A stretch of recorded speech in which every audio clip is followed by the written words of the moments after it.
Hey guys, welcome back to Bad Luck Garage. Today we're just trying to button up some of the little stuff that needs to be done on our turbo build. Nothing dramatic going on, just all the piddly little bullshit that you have to deal with when you're doing a custom turbo setup like this. So I'm going to stop talking and go ahead and get out here and get some work done. Please don't mind my huge freaking mess. The first thing we're going to do is we're going to put our turbo back on the truck. Several reasons I'm doing that. The first reason is we still have not gotten John to make our 2-inch to 3-inch aluminum adapter to go, from here to our intercooler piping. So I need to measure how long that has to be. So that's one of the reasons. The other reason is because I'm straining like this thing's heavy. It's kind of heavy if you're an old man like me, I guess. Anyway, the other reason is this guy right here. Once this is on the truck, I really don't have room to tighten this up.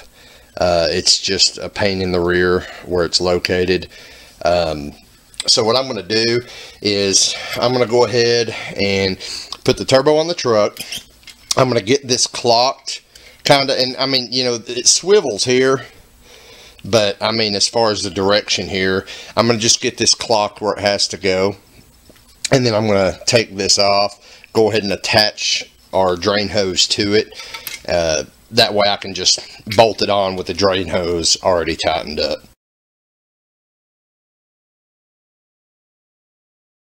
I also wanted to point out that in the previous video, I had made a comment about using the cheap header gaskets. Right now because, well, I already had them, so I didn't have to buy any, and we all know I'm a broke bastard. But anyway, I'm not sure if you guys have seen the channel Hunter Tuned. If you haven't, you need to check it out. It's a good channel. Anyway, Hunter reached out to me in that last video and has informed me that the best gaskets that he's found to use budget-wise are the factory manifold gaskets, the MLS gasket. Thank you for the advice, Hunter, and I'm going to be picking some of those up well, as soon as I get my paycheck. We'll go ahead and get this guy in and kind of get it clocked. It has to make kind of a weird turn over my frame rail. It actually has to kind of hump up a little bit. Hoping that's not gonna affect the drainage much, if at all.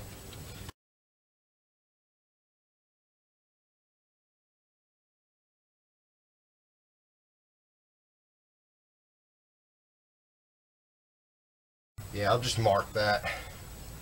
Kind of make a mark on top of the turbo here. Kind of show me what direction I need to aim that drain.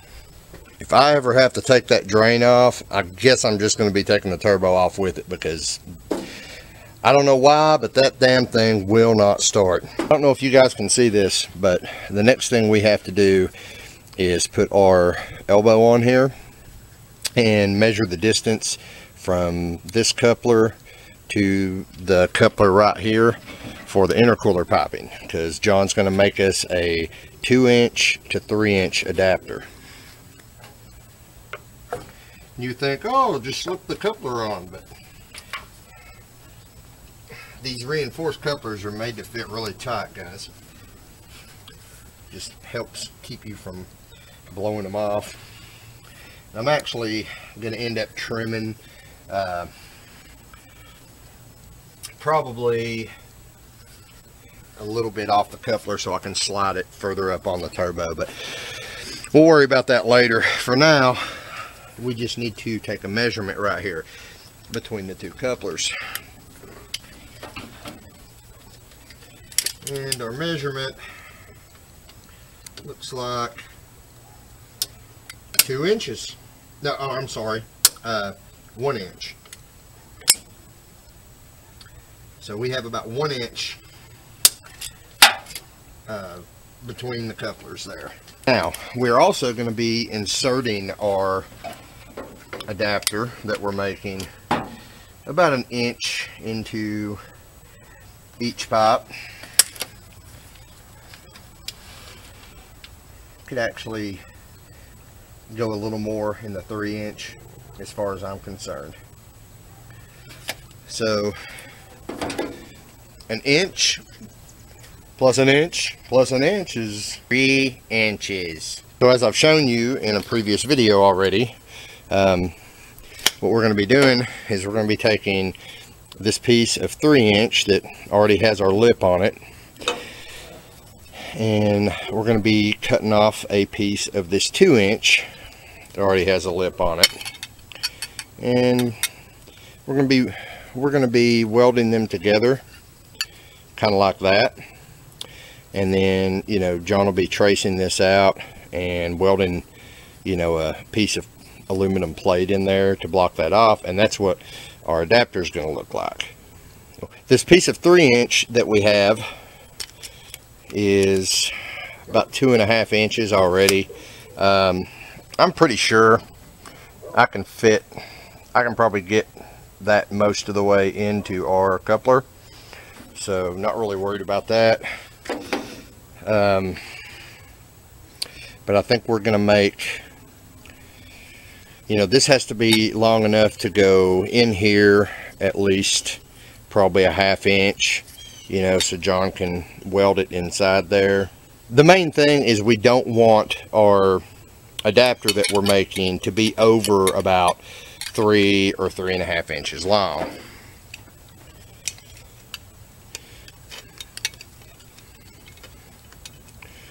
So that's about what it needs to look like right there. That would be 3.5 inches long. And I don't really like that because that doesn't leave me a lot of this to put into that. So what I might actually do is make it about 4 inches long, like that, and just try to shove more of the 3" into the coupler, into the coupler that goes to the intercooler. I mean, I don't think I'm going to have any trouble shoving that in there. As far as that goes, I might even go even further and make it, I don't know if I want to make it 5 inches.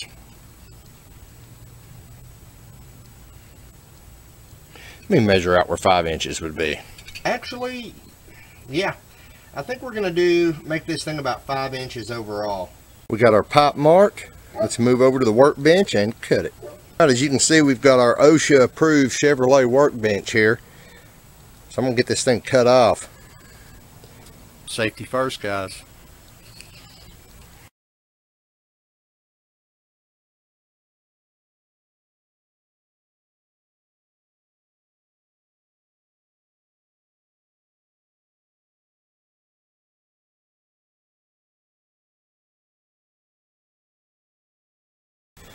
There we go. Got it cut off on that end. Smooth the edges out for John there so he don't cut himself.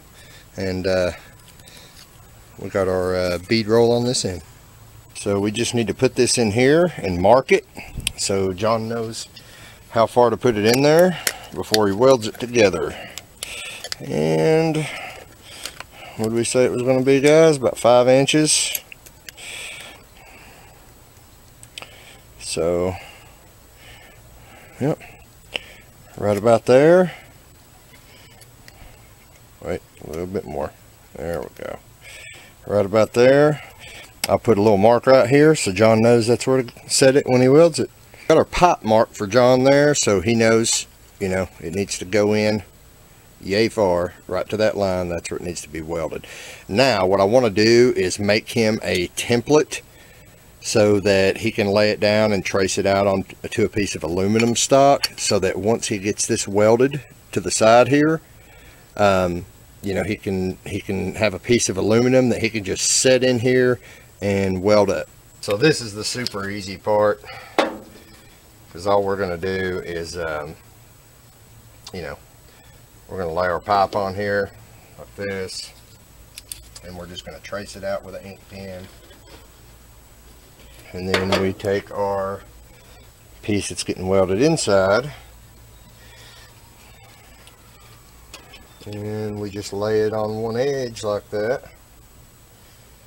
Try to get it kind of centered, and then we just trace that out. Just like that. Now we'll cut this out, and what that should allow John to do is, after he gets this piece welded to that piece, he should be able to take the piece of metal that he traces out of this template, and see, it's going to look kind of like a quarter moon or something. He should be able to just slide that over the top of it and weld it up.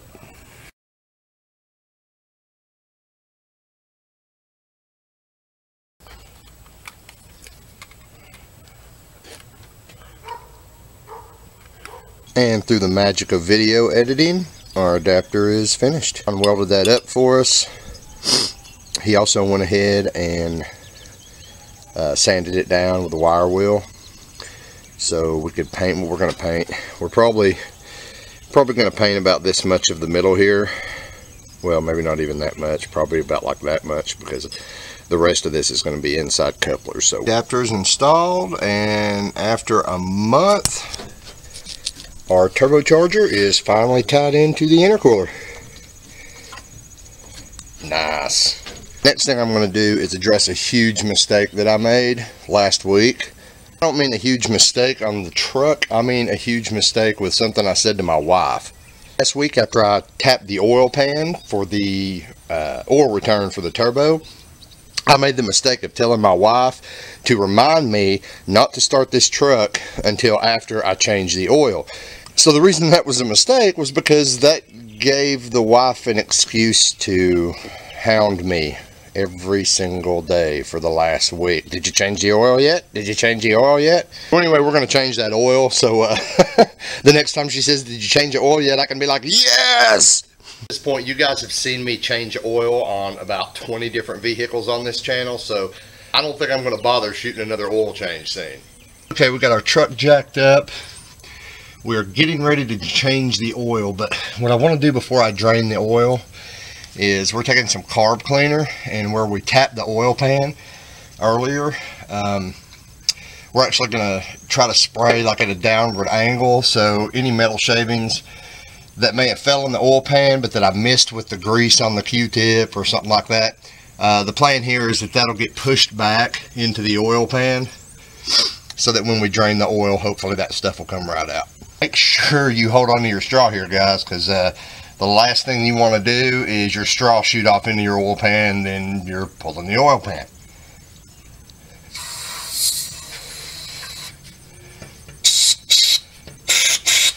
Now we can drain our oil. So if anyone's wondering where we're going to get our oil to feed our turbo, this is it right here. We're going to remove this block off plate, and we're going to screw in our adapter that's got a couple holes in it to allow us to screw in a feed for our turbo. For our next segment, I'm going to bring you guys back to the world's messiest workbench. Here's the piece that I'm using, guys. I actually got this off eBay for about, I think, $17. Those of you who watched my eBay video, how to kill an LS engine in less than 100 miles with a $15 eBay part, I'm going to just do a quick little rundown here and compare this to the part that I warned you not to use for this. This is the part that I warned you guys about using, and the reason I warned you guys about using it is, see how shallow this cutout is? Your oil has to come in and travel from this side to this side and back out. The problem that I ran into with this part, and the reason I made that first video, actually I think it was the first video that I ever put on this YouTube channel, is because when you screw something like this into it, the oil pressure sending unit, whatever, it would screw in, and it would actually, well, this ain't bad, but the oil pressure sending unit was, it would actually screw in, and it would screw all the way up here flush and block off the oil flow. This guy that we're using here today is a little bit different. For one, it is twice, well, 3, maybe even 4 times, no, it's about 3 times as thick, okay? So there's plenty of room for oil to flow in and flow out to the oil filter, okay? Second thing is, instead of the fitting screwing in from the front, it actually screws in, well, top or bottom, depending on how you mount it. I'm going to mount mine to where this screws in at the top, and the reason I'm doing that is so if I ever have to disconnect the oil line, it's not just going to dump oil out. Whereas if I had it mounted upside down, if I had to disconnect the line, it's just going to gush oil. Here's what we're going to do. We have our elbow fit in here. So real simple. I'm going to put a little Teflon on these threads. I'm actually going to screw it into the furthest port away from what I'm doing, and there's a reason for that, but it's not important. But I'm going to screw that in there. I'm going to screw a little pipe plug in this one, and we're going to mount this on the truck and attach our oil feed line.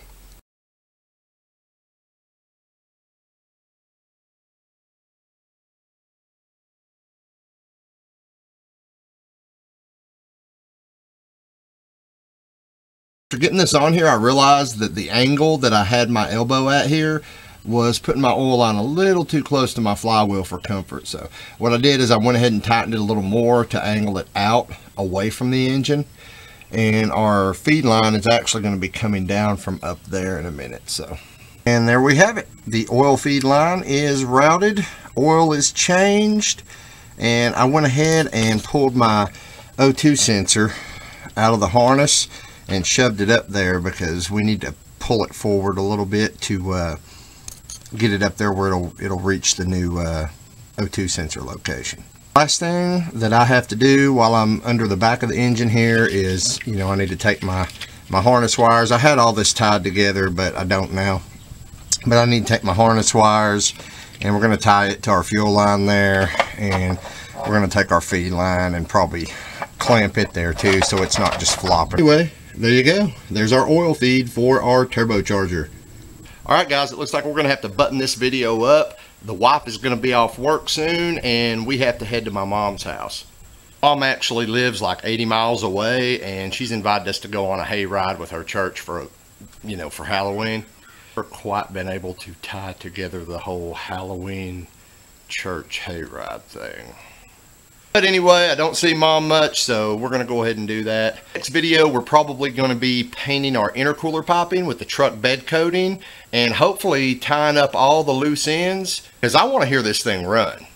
So if you guys have already subscribed, you should get a notification when the new video comes out. I'm going to try to do that video in the next day or two, because I really want to hear this thing run. If you haven't subscribed, be sure to click the subscribe button. That way you can get updates on future videos. If you like this video, don't forget to share it with your friends and click the little like button there, because that really helps me out. And now you guys can quit watching this video and get outside and work on your own project. So stay tuned, and I'll see you next time here on Bad Luck Garage.